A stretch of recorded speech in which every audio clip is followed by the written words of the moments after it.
하나님과 우리 사이를 언약 관계라고 그럽니다. 언약 관계, 계약 관계. 그 언약이라는 것은 약속을 말하는 거죠. 하나님은 우리에게 약속하시고 그 약속을 반드시 지키신다 하는 거죠. 때로는 하나님이 우리와 계약을 맺으실 때도 있고 하나님이 일방적으로 약속을 하실 때도 있죠. 그리고 우리가 믿음으로 그 약속 안으로 들어가면 하나님은 그 약속을 지키시죠. 가장 큰 것이 예수님을 믿으면 구원을 받는다.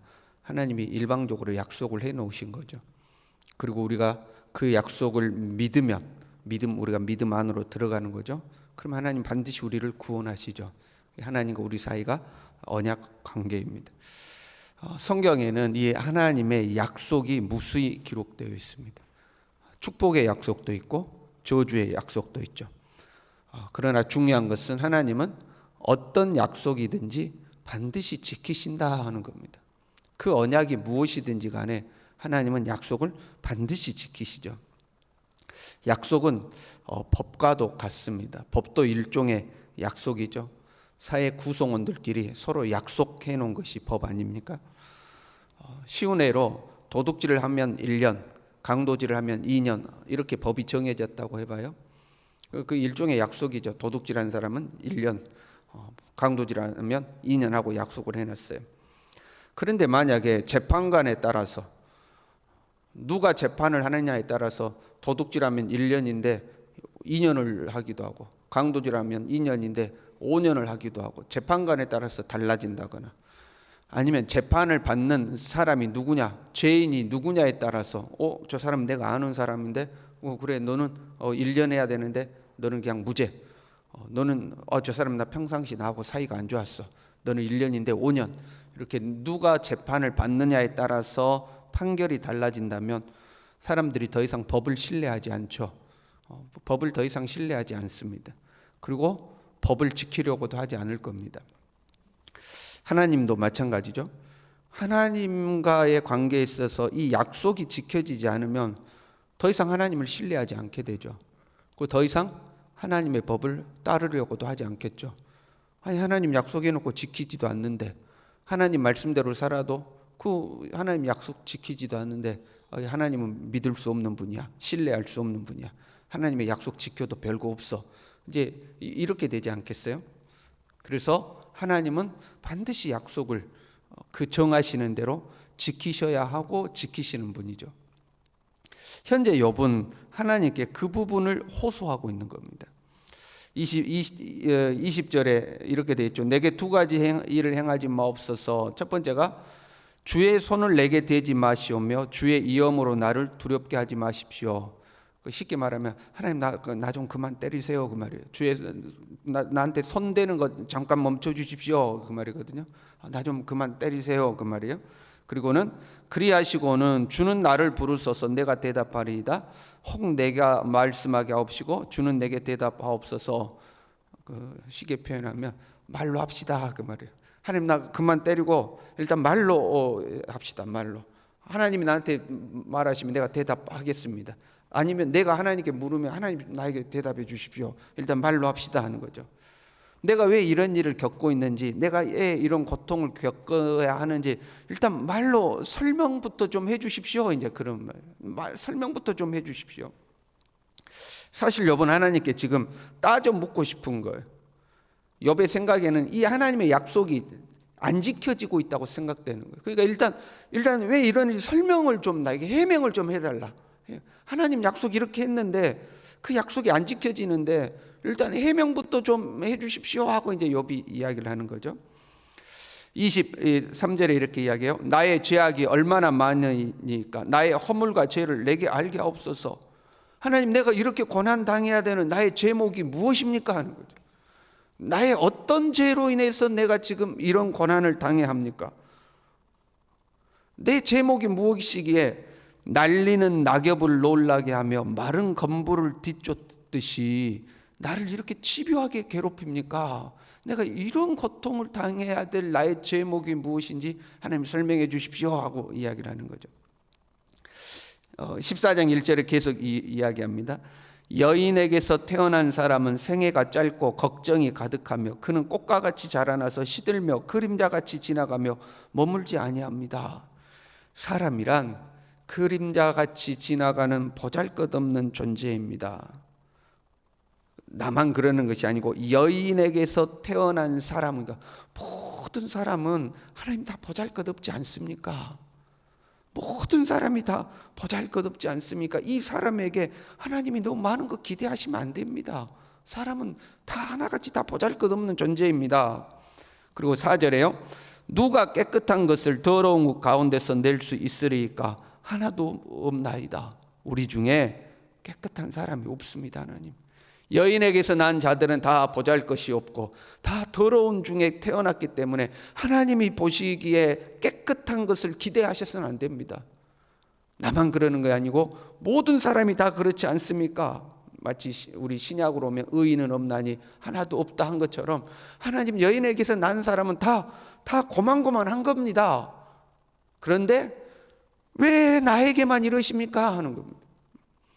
여인에게서 난 사람이 다 보잘것없고 더러운 중에 태어나서 깨끗한 자가 하나도 없는데 하나님이 왜 나에게만 이렇게 대하십니까? 왜 나에게만 이렇게 혹독하십니까? 아니 좀 하나님이 형평성이 안 맞지 않습니까? 내가 이렇게 고통을 당한다면 저 사람도 고통당해야 되고 저 사람도 고통당해야 되는데 왜 하나님 누구에게는 1년, 누구는 2년 이렇게 하는데 나는 그 1년도 아니고 2년도 아니고 막 10년, 20년 나에게는 그렇게 때리십니까? 저 사람은 나보다도 못한 것 같은데 무죄 선언해 주시고 평안하게 살게 해 주시고 그래도 나는 하나님의 뜻대로 살려고 내가 그렇게 살았는데 왜 나에게는 이렇게 모질게 나를 대하십니까? 내가 도대체 하나님의 이 법에 있어서 도대체 얼마나 법을 어겼길래 나에게는 이렇게 하십니까? 하나님의 약속하고 다르지 않습니까? 하나님이 법이 안 지켜지고 있는 거 아닙니까? 하나님 나에게 좀 해명을 해 주십시오 하고 욥이 지금 하나님께 호소하고 있는 겁니다. 욥뿐만 아니라 역사 속에 수많은 사람들이 이 하나님에게 이런 의문을 갖곤 했었어요. 왜 의인이 고난을 당하고 악인이 형통할까 하는 거죠. 하나님은 의인에게 복을 주시고 악인을 심판하시겠다고 약속하셨는데 왜 의로운 자는 고난을 받고 악한 자가 형통할까? 하나님은 약속의 하나님이 아니신가? 하나님은 약속의 하나님인데 왜 약속하신 대로 이루어지지 않고 그 반대로 이루어지는 것 같은가? 그런 의문을 갖곤 하죠. 우리도 마찬가지죠. 우리는 하나님의 신실하심을 믿죠. 하나님은 신실하시고 그 언약하신 바를 반드시 이루시는 하나님이라는 것을 믿습니다. 그렇기 때문에 우리의 삶에 조금 어려움이 찾아와도 생각지도 못한 고난이 찾아와도 우리는 하나님을 그래도 믿죠. 그래도 하나님을 믿어요. 그런데 그 어떤 고난의 파도가 작은 파도가 오면 그 믿음으로 넘어서요. 그런데 큰 파도가 우리에게 밀려왔어요. 아주 힘든 일들이 우리에게 밀려와서 마치 큰 파도가 우리를 덮쳐서 그 파도 속에 우리가 꼬꾸라져가지고 그냥 바닥에 처박히는 것처럼 그렇게 우리가 고난의 밑바닥에 처박히게 되면 우리 마음에서도 이런 이야기가 나오죠. 하나님 너무하신 거 아닙니까? 하나님 도대체 나에게 왜 이러십니까? 하나님 내가 왜 하나님께 뭘 잘못했길래 하나님 내가 이런 고난을 당해야 됩니까? 하는 이제 이런 하소연이 나오는 거 아닙니까?